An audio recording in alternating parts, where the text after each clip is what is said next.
സല്ലല്ലാഹു അലാ മുഹമ്മദ് സല്ലല്ലാഹു അലൈഹി വസല്ലം സല്ലല്ലാഹു അലാ മുഹമ്മദ് സല്ലല്ലാഹു അലൈഹി വസല്ലം. ഞാൻ നന്ദി കെട്ടവനായി പോകുമല്ലോ. ഇത് ഊരി പോകുന്നതിനാ മൈ ബോഡി മൈ ചോയ്സ് എന്ന് പറയുന്നത്. എന്റെ ബോഡി എന്റെ ചോയ്സാന്നാ പറയുന്നത്. മോനെ, എന്ത് ചോയ്സാന്നാ നീ പറയുന്നത്? കണ്ണാടി നോക്കിയിട്ട് നിന്റെ ചോയ്സ് ആക്കിയിട്ട് നീ താടി ഒപ്പിച്ചുകൊണ്ടിരിക്കുമ്പോ അല്ലെങ്കിൽ താടി വടിച്ചുകൊണ്ടിരിക്കുമ്പോ താടി വടിക്കൽ സുന്നത്താണ് ഒരു മുസ്ലിയാരും പറയൂല, ഒരു അലിമും പറയൂല, ഒരു വിവരമുള്ളവനും പറയൂല. താടി വെക്കല് സുന്നത്താ, താടി വടിക്കലോ തഹരീമിന്റെ കറാഹത്ത്. ഇത് പറയാത്ത ആലിമീങ്ങളുള്ളോ? വിവരം കെട്ട ചില ആളുകളുണ്ട്. ഇല്ലാത്തത് എന്തൊക്കെയോ ഇങ്ങനെ വിളിച്ചിങ്ങനെ പറയും. അവർക്കതൊരു ഹോബിയാണ്. അവരെ പിന്നാലെ പോയി നമ്മൾ സമയം കളഞ്ഞേക്കരുത്. അവർക്കും നല്ല ബുദ്ധി കൊടുക്കട്ടെ എന്ന് റബ്ബിനോടങ്ങ് ദുആ ചെയ്തേക്കണം. അള്ളാഹു അവരെയും നമ്മളെയും നന്നാക്കി തരട്ടെ.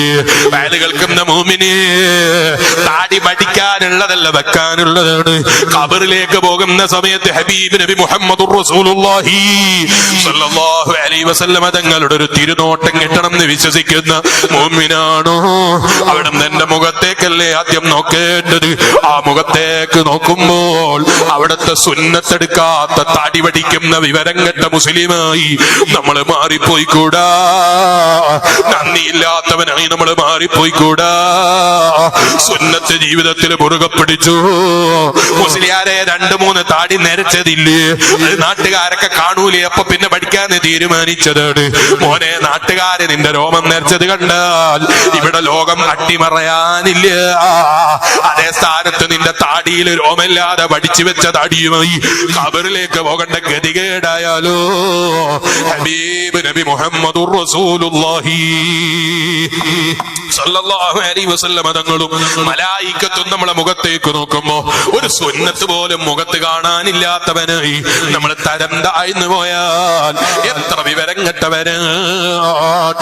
കേൾക്കുന്ന പെങ്ങളെ, തലമറക്കാതെ പുറത്തേക്ക് ഇറങ്ങുന്ന സ്വഭാവമില്ലേ? വീട്ടിൽ തിരിച്ചെത്തൂന്ന് ഗ്യാരണ്ടി പേപ്പർ എഴുതി തന്ന് ഏതെങ്കിലും ബാപ്പാനെ കാണിച്ചു തരൂ. തലമറക്കാതെ അങ്ങാടിയിൽ ഇറങ്ങിയിട്ട് മൈ ബോഡി മൈ ചോയ്സ് എന്ന് പറഞ്ഞിറങ്ങിപ്പോയ പെണ്ണ് വഴിയിൽ വെച്ച് മരിച്ചു പോയാൽ അള്ളാഹ് ഇഷ്ടപ്പെടാത്ത രൂപത്തിൽ ഖബറിലേക്ക് അവസാന നിമിഷം പോലും പോകുന്ന ഗതികേട് ജീവിതത്തിൽ സമ്പാദിക്കുന്ന പെങ്ങളായി വയത് കേൾക്കുന്ന പെങ്ങളെ നമ്മൾ മാറിപ്പോയിക്കൂടാ. റബ്ബിന്റെ മുന്നിൽ ഹയാ ഉള്ളവനാകണമെന്നാ ഞാൻ പറഞ്ഞത്. അവനിലേക്ക് പോകുന്നതിനെ കുറിച്ച് ഓർമ്മയുള്ളവനാകണം.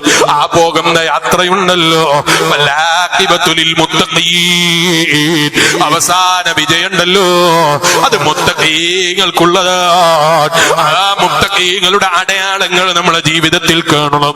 ഓ ചെറുപ്പക്കാരാ, നിന്റെ പേന്റ് ഞെരിയാണിക്ക് ചുവട്ടിലിട്ട് വലിക്കുന്ന പേനായി കൂടാ. വയല് കേൾക്കുന്ന പെങ്ങള്, പേന്റൊന്ന് കയറ്റി വെച്ചിട്ട് കാലിന്റെ മേലെ ചരട് കെട്ടിയിട്ട് ഏതെങ്കിലും ചെറുപ്പക്കാരൻ കാലിന്റെ ചിത്രം നോക്കി രസിക്കട്ടെ എന്ന് വിചാരിക്കുന്ന പെങ്ങളായി പെങ്ങള് നമ്മൾ മാറിപ്പോയി കൂടാ. വല്ലാഖിബത്തുലിൽ മുത്തഖീൻ, അവസാന വിജയം വേണോ? അത് തഖ്വയുള്ള മഹാന്മാർക്ക് റബ്ബ് കൊടുക്കുന്ന ആദരവാണ്. ആ ആദരവ് ജീവിതത്തിൽ എപ്പോഴും കിട്ടണോ? മോനെ, ഹബീബ് നബി സല്ലല്ലാഹു അലൈഹി വസല്ലം തങ്ങളുടെ ഉപദേശം എന്താണെന്നറിയോ?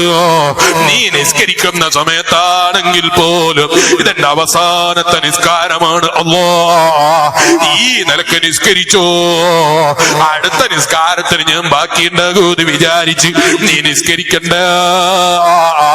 അഷ്റഫുൽ വറാ മുഹമ്മദുർ റസൂലുള്ളാഹി സല്ലല്ലാഹു അലൈഹി വസല്ലം ആ ഒരു ഈമാനാ ഉമ്മമാരെ നമ്മൾ നേടിയെടുക്കേണ്ടത്. ചെറുപ്പക്കാരെ നേറ്റതെന്നോ പ്രായം ചെന്ന ഉപ്പാപ്പമാരെവിടെ ഇരുന്നോ?